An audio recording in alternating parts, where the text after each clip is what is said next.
So my people, in 2018, I became very, very sick. I was diagnosed by a very lethal tumor that grows on the walls of the lungs. So it was a very difficult moment for me. It was a very difficult moment for my wife Sharon as well. But what's interesting and painful at the same time is that the doctor that we had contacted told us that for him to conduct a successful lung surgery on me, he had to sleep with my wife first. Yeah. My good people, this story dates back to the very eventful year of 2018. I had been in marriage for 10 years. I was married to a very beautiful, well-educated, level-headed lady by the name Sharon. And our 10 years of marriage had been pure bliss. We had enjoyed love to its maximum. We had been blessed by 2 amazing sons. And life was only beginning to show itself on us. For us, things like dates had become a ritual. 10 years after our marriage had begun, we did everything intentional to keep our marriage, colorful. So I remember at the beginning of the 11th year, that was in the year 2018, I began developing certain breath-related sicknesses. Sometimes I would suffer mild breath failures, and when I was taken to the hospital and a lot of tests were done, a lot of screening done, they said that I developed a certain tumor that grows on the walls of my lungs. And local doctors advised that if I didn't get enough money to fly abroad and undergo a lung surgery for the removal of that particular tumor, I would not live for long. At that particular point, my good people, we were not okay financially. We were merely settling into our careers. Both myself and my wife Sharon, we were taking our kids were starting school, so a good chunk of our income was going towards their school fees, and we didn't have exorbitant balances in our bank accounts to furnish things like flying abroad for treatment. So that is when we began to experience sunset in our marriage. My wife Sharon did the very best that she could. Occasionally she would absentee herself from work to stay with me at the hospital. She had gotten into loans, those women charmers things, banks and all that, so that it could cater for my medical tests, admissions and all that. It was a rough patch for us, my good people. Sadly, this particular tumor kept on growing and growing by the day and by the week. And soon, I remember after certain lung screening, I was told that it was already too big and it was beginning to press against the walls of my heart. And if I did not undergo an emergency heart surgery, I had only 3 weeks to live. My wife Sharon became so defeated with life. She had lost her job because of the continued absenteeism and all that. And right at that particular moment, my good people, I remember we were merely surviving on well-wishers and our families who would send us some little monies to help sustain ourselves. My 2 boys as well had been chased away from school because then fee is something that we could not afford at that particular point. Any monies that were coming to us are monies that were being channeled to the hospital. So being told that I had only 3 weeks to live, my good people, myself had begun to accept that my race on this good old earth had ended. To be very honest, I had lived in full grace of our Lord. I had run my race. I had done what I had to do and, gone full length on my purpose in this life. So If medically I had only 3 weeks to live, then it's God who gives life, it's Him who takes it away. So all honor and glory definitely goes back to Him. My wife was so devastated. She would not picture or imagine me going away from her, going away from our family in the name of death. It was such a bad time, you can imagine. It's better imagined than experienced, my good people. So I remember when almost all hope was lost, we were told that Dr. Ephraim Wainaina, a renowned world heart surgeon, was finally leaving Johns Hopkins hospitals in the US to relocate to Kenya after almost a 45-year stint at Johns Hopkins Hospital in the US as a heart surgeon. And in Kenya, here in Nairobi, he was the only doctor who could, do a successful heart surgery like my case. The rest could not medically, they were not medically licensed to perform those kind of heart procedures. That's why they were recommending me to fly abroad. But good news, we had that Dr. Ephraim Wainaina, the renowned heart surgeon, was finally coming to Kenya, was finally coming to Nairobi to settle for his retirement years. My wife, as a final act of love, a final act of compassion, and definitely a final act of concern, she rushed and booked an appointment with Dr. Wainaina so that immediately he landed in Nairobi, I would be among the very, very first patients for him to see.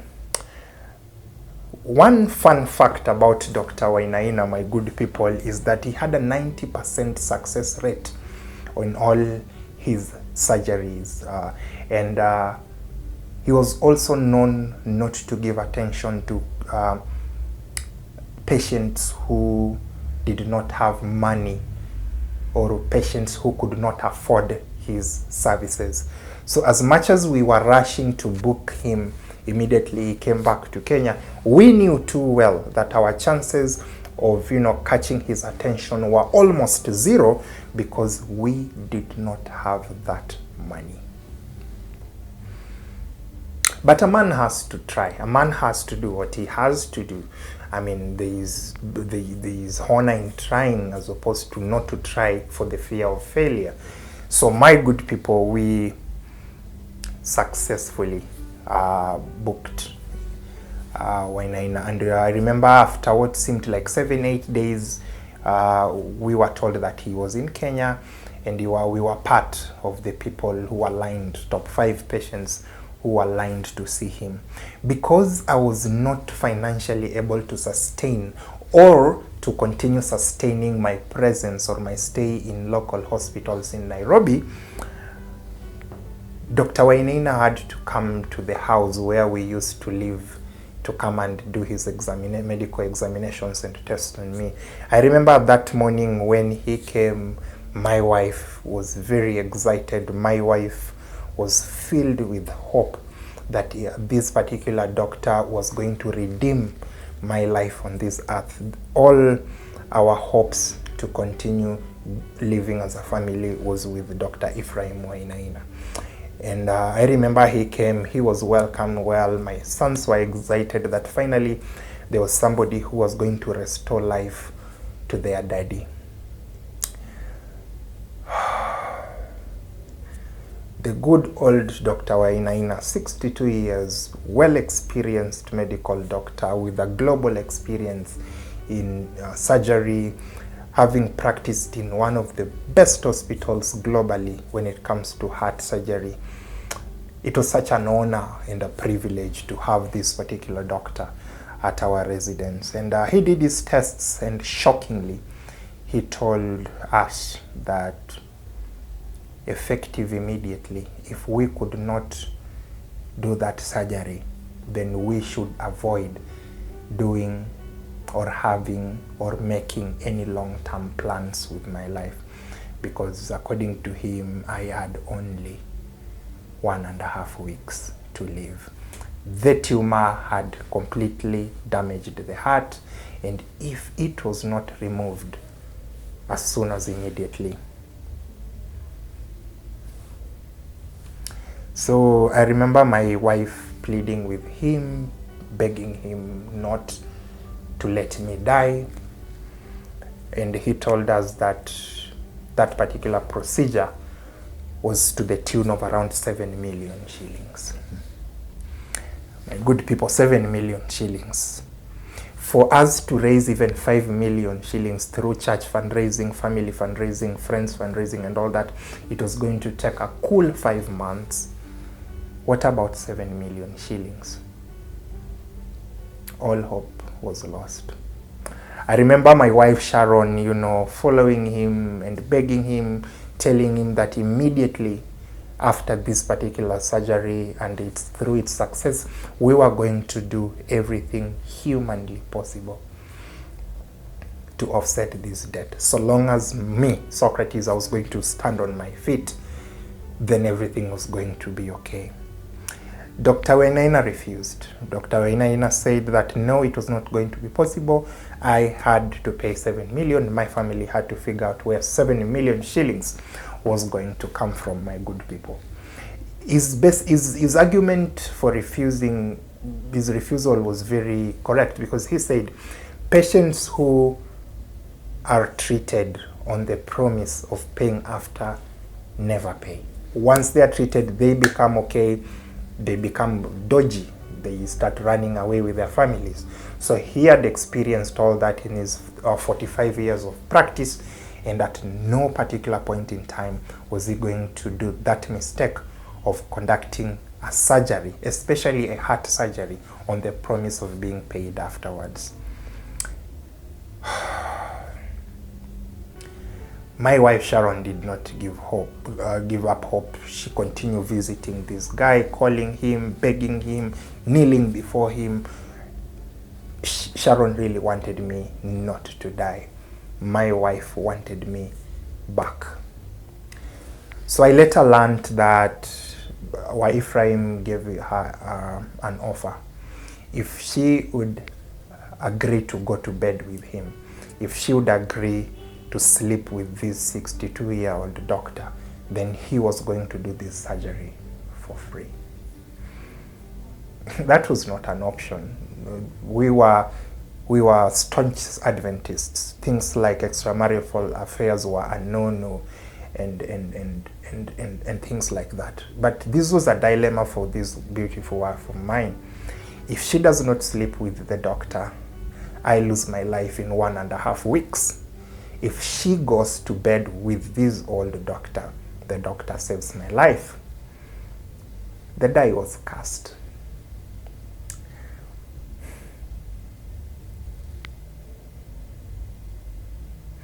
Anyway,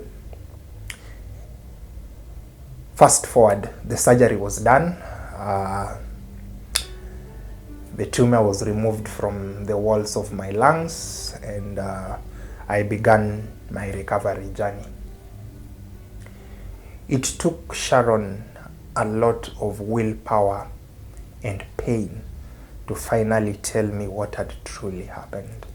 She told me that, hey, Socrates, my husband, I had to sleep with Dr. Ephraim Wainaina on his demand and against my own will, so that you, my loving and dear husband, could get your life back. Forgive me. That is the only option I had as a woman who truly, truly loves you. The men who are watching, I don't know how you take such information in. You are a believer. You are a family man. You love your wife. You wedded in a church. You're a staunch Adventist. Things like extramarital affairs and all fornication and all those are a no-no. And today your wife slept with an old man somewhere to save your life. What do you do as a man?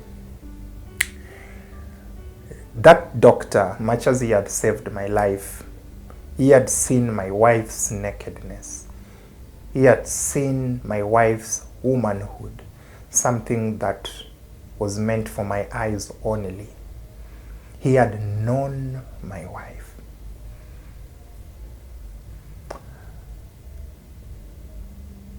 I really wanted to take it in. I really wanted to take it in, but I could not. I would never look at Sharon, my wife, the same way I'd looked at her for the last 10 years. Our sexual life as a married couple was going to be truly affected.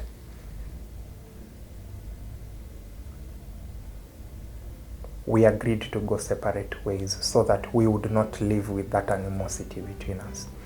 Call me ungrateful, call me selfish, call me every name you want to. But the men who are watching, you can relate. I didn't want to stay with my wife, Sharon, in a home that was filled with so much tension in it, simply because somebody outside of our matrimony had seen and felt her nakedness. So we agreed to, separate, go separate ways, and co-parent, and live our lives with grace. I was now okay. I had recovered, and I remember when we finally agreed, we were supposed to settle the separation through a lawful divorce process with our local town magistrate court. So I remember that day we got to the court in the morning. So we was both parties were supposed to be heard, and through that particular magistrate, he was to analyze the situation, and if both of us were supposed to agree to a divorce, I would sign, my wife Sharon would sign, and we would go separate ways. Love sometimes can be very painful, my people. So remember that day we walked into court, 10 a.m. Everyone was seated. It was very calm, and a very interesting case of divorce, where a wife had sacrificed her dignity as a woman to save the life of her husband, who was me, Socrates. So then our magistrate began that particular law process of settling a divorce. He asked my wife Sharon, are you guilty? Do you pronounce yourself guilty or not guilty for unfaithfulness and fornication and all that in this court today? And are you also consenting lawfully that this particular divorce is on basis of fornication? I looked at my wife, my dear wife Sharon. She was in tears. She was in pain. She was just a shell of herself. And true to herself and true to the law, she pleaded guilty and authorized the divorce to proceed. The magistrate turned to me and said, Socrates, your wife cheated on you to save your life and all that, but the law does not look at that part of saving a life. The law looks at you people deciding to divorce on the basis of her having an extramarital affair outside. Do you consent to filing this particular divorce paper so that you and your wife this particular morning can go separate ways? By law and by judicial protocols, I am the first person to sign that divorce paper. And I saw one of the court clerks bring that paper, that divorce paper, to me and hand over me the pen to put into my signature to authorize that particular divorce. Before he gave me that paper and I looked at the people who had come to court that day were listening to that case, I looked at the judge and I looked at my wife Sharon. I looked at Sharon straight into the eye. The pain,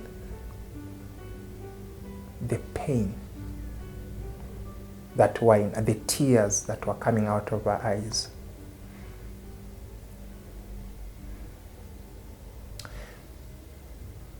And in that moment, at that particular moment, I took those divorce papers, tore them into pieces, and threw them away. And I told Sharon, honey, come to me. Let's go home and start afresh. Because sometimes dilemmas can push you to do very funny things for the people you love. We call it doing bad for a greater good.